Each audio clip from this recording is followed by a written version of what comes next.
সেদিন আমি কিছু গরুর মাংস ঝুরি করে পেঁয়াজ দিয়ে ভেজে রেখেছিলাম। আজকে এই পিঠাটা বানিয়ে খেলাম। এই পিঠাটা খেতে ভীষণ ভালো লাগে।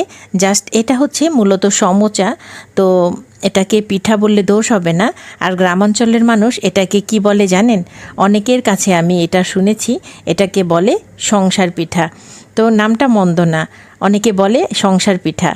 তো এই ঝাল ঝাল পিঠা এটা গরুর মাংস দিয়েও বানানো যায়, মুরগির মাংস দিয়েও বানানো যায়।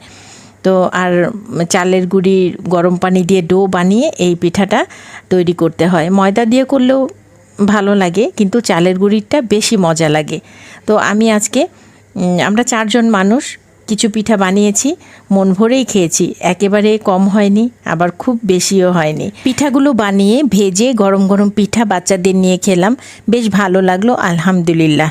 আপনাদের কোন কোন এলাকায় এই পিঠাকে কী নামে ডাকেন বলে জানতো?